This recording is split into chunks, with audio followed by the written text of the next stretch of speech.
When I slide down from the saddle, I am entirely exhausted. I do not even bother to hobble the camel's legs, and indeed the beast is too tired to think of running away. I weep, but no tears come from my dry, swollen eyes. How long is it since I have wept? But then, is not everything long past? Everything is past, and there is no present. There is only thirst, and heat, and torment. I have been without water for nearly 3 days now, and it is 5 days since my dromedary has had its last drink. It could probably carry on like this for 1 day more, perhaps 2, but I cannot, I know it, last that long. Perhaps I shall go mad before I die, for the pain in my body is ensnarled with the dread in my mind, and the one makes the other grow, searing and whispering and tearing. I want to rest, but at the same time I know that if I rest now I shall never be able to get up again. I drag myself into the saddle and force the dromedary with beating and kicking to get up, and almost fall from the saddle when the animal lurches forward, while rising on its hind legs, and again when it lurches backward, straightening its forelegs. We begin to move, slowly, painfully, due west. Due west, what a mockery! What does due west amount to in this deceptive, undulating sea of sand hills? But I want to live, and so we go on. We plod with the rest of our strength through the night. It must be morning when I fall from the saddle. I do not fall hard. The sand is soft and embracing. The camel stands still for a while, then slides down with a sigh on its knees, then on its hind legs, and lies crouched by my side with its neck stretched in the sand. I lie on the sand in the narrow shadow of the dromedary's body, wrapped in my abaya against the heat outside me and the pain and thirst and dread within me. I cannot think any more. I cannot close my eyes. Every movement of the lids is like hot metal on the eyeballs. Thirst and heat. Thirst and crushing silence. A dry silence that swathes you in its shroud of loneliness and despair and makes the singing of blood in your ears and the camel's occasional sigh stand out, threateningly, as though these were the last sounds on earth, and you too, the man and the beast, the last living beings, doomed beings on earth.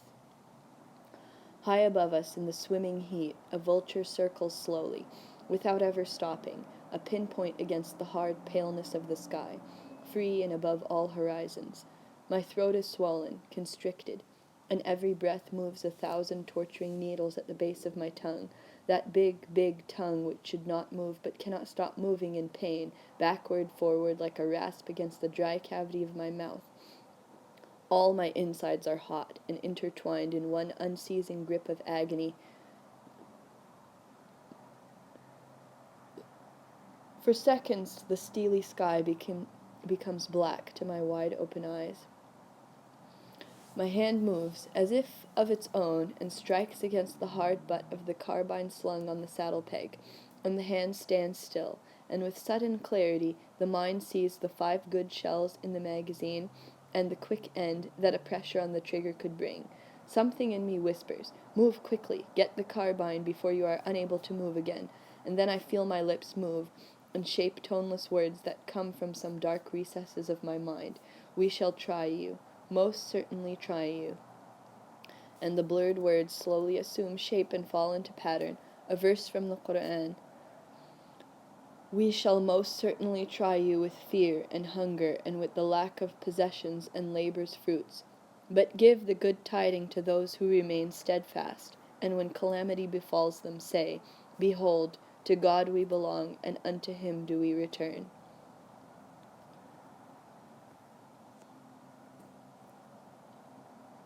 Everything is hot and dark, but out of the hot darkness I sense a cooling breath of wind and hear it rustle softly.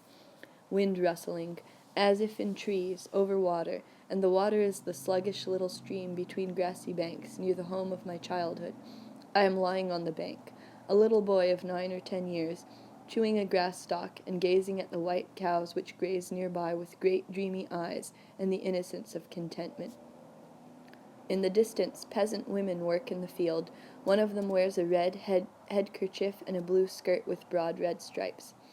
Willow trees stand on the bank of the stream, and over its surface glides a white duck, making of the water glitter in its wake. and the soft wind rustles over my face like an animal's snort.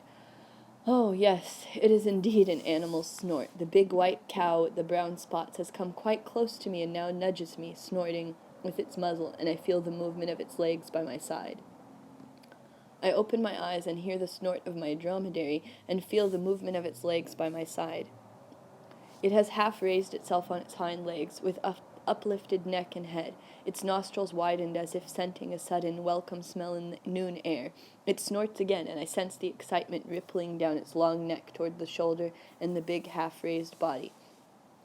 I have seen camels snuffle and snort like this when they scent water after long days of desert travel, but there is no water here, or is there?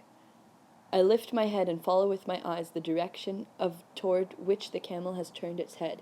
It is the dune nearest us, a low summit against the steely bleakness of the sky, empty of movement or sound.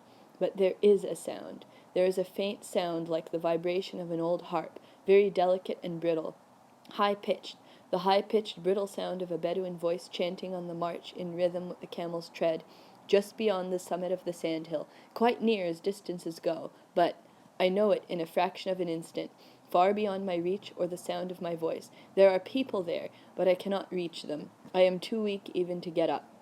I try to shout, but only a hoarse grunt comes from my throat.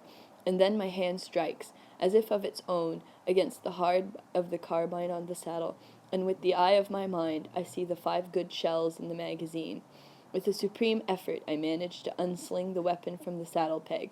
Drawing the bolt is like lifting a mountain, but finally it is done. I stand the carbine on its butt and fire a shot vertically into the air. The bullet winds into the emptiness with a pitifully thin sound. I draw the bolt again and fire again, and then listen.